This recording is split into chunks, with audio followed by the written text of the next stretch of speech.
पूर्व डीजीपी विक्रम सिंह के पास जाती हूँ।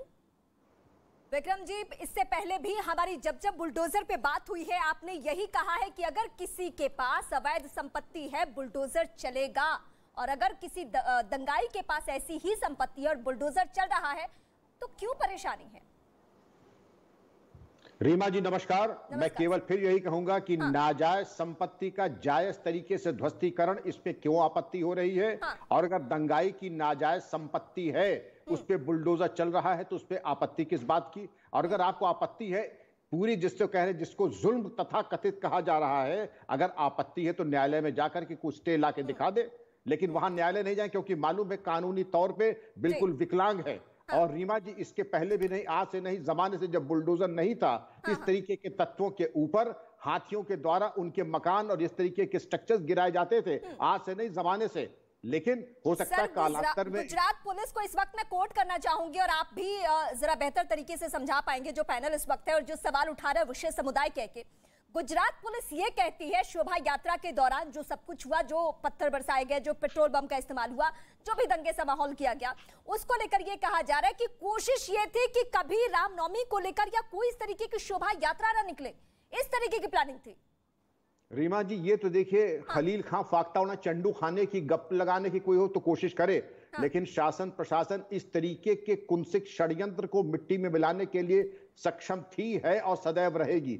मैंने भी इसको कई बार देखा है। हमारे ऊपर अगर आक्रमण, हमारे ऊपर संबंधित पुलिस कर्मियों के ऊपर अगर आक्रमण होगा, गोली चलेगी तो गोली का जवाब गोली से ही दिया जाएगा, पुष्प वर्षा से नहीं दिया जाएगा। रीमा जी, अगर जुलूस पे पथराव किया जाएगा तो पथराव के ऊपर पुष्प वर्षा नहीं की जाएगी।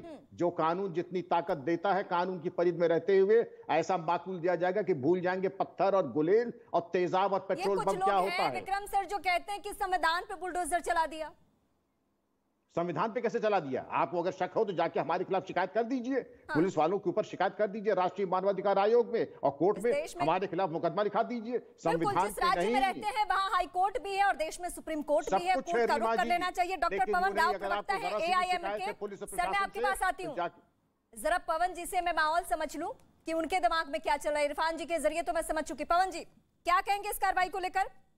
कभी पुलिस ने नहीं कहा, कभी किसी सरकार ने नहीं कहा कि फला धर्म का हो तो ही हम एक्शन ले रहे हैं।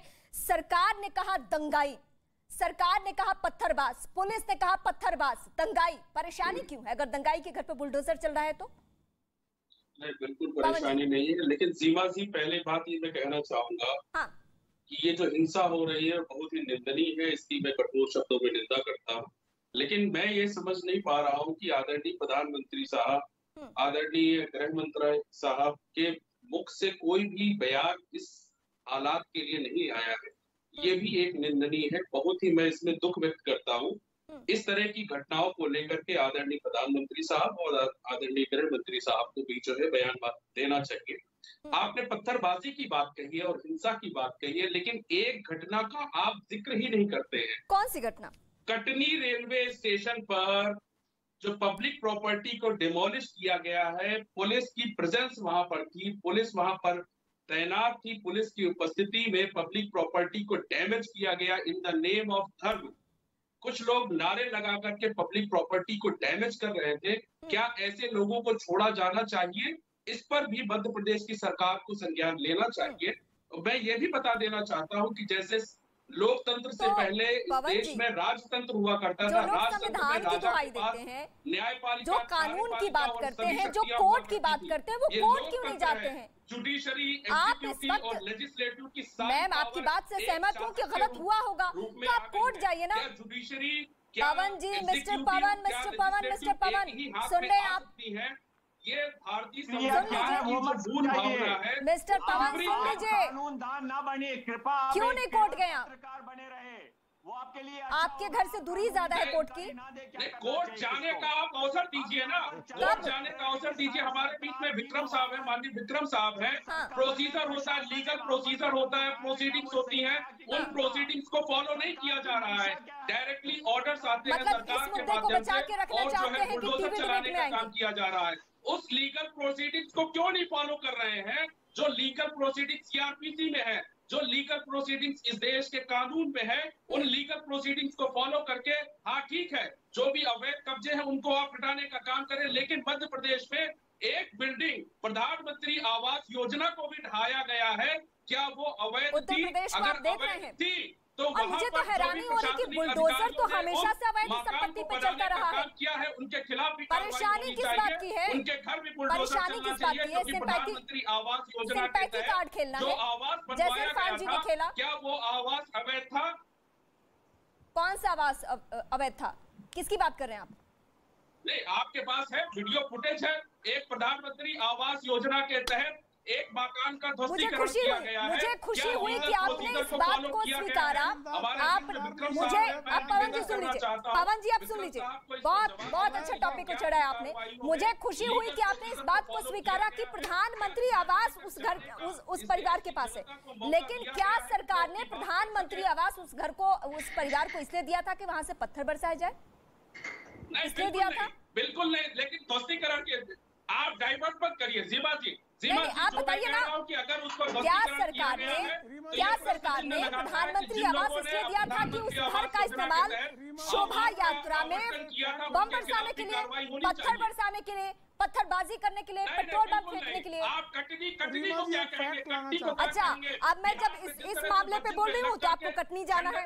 कटनी के लिए जब मैंने कहा कोर्ट जाइए तो कोर्ट के लिए आप कह रहे हैं। जी एक फैक्ट मैं रखना चाहता हूँ। हाँ ठीक है पवन जी, प्रेम शुक्ला, रीमा जी एक फैक्ट रखना चाहता हूँ। बोलिए।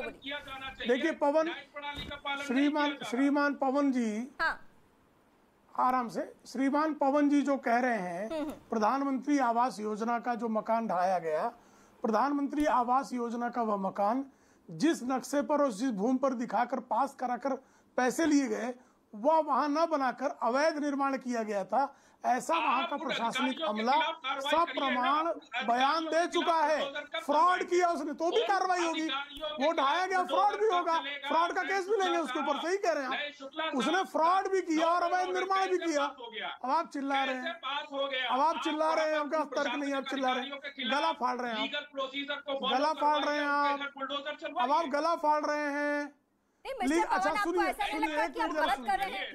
आप यहाँ टीवी डिबेट में बैठ के दंगाइयों के फेवर में बोल रहे हैं। मुझे बहुत हैरानी हो रही है। और कानून के अनुकूल कम से कम आपको ये तो कहना चाहिए कि जो ये इन तस्वीरों में दिख रहे हैं, एक्शन होना चाहिए। स्टेशन को लेकर के आप बयान क्यों नहीं दे रहे? कटनी रेलवे स्टेशन पर रीमा जी 10 सेकंड और दीजिए। पब्लिक प्रॉपर्टी ढाई गई, उसको रीमा जी 10 सेकंड। गलत हुआ है, कोर्ट जाइए, हम इससे ज्यादा क्या कह सकते हैं? 10 सेकंड। हाँ ठीक है प्रेम जी। रीमा जी 10 सेकंड। हाँ हाँ ठीक है। देखिए अब कोई मामले में लीगल प्रोसीजर फॉलो हुआ कि नहीं हुआ है, कौन डिसाइड करेगा? या तो क्वासी जुडिशियल अथॉरिटी करेगी या जुडिशियल अथॉरिटी करेगी। अपने कदमों से पीछे तो ये कौन तय कर रहा है ये कि लीगल प्रोसीजर फॉलो हुआ कि नहीं हुआ? लीगल प्रोसीजर नहीं फॉलो हुआ, इसके क्या डॉक्यूमेंट है इनके पास? मस्जिद पे चढ़ करके अरे कहाँ चलाया गया ये आप थोड़े तय करेंगे महाराज, ये बनाना रिपब्लिक थोड़े है। जुड़ चुके हैं रशीदी साहब, रिपब्लिक में थोड़े हैं। क्या दंगाइयों के घर पे अगर बुलडोजर चल रहा है तो सवाल क्यों?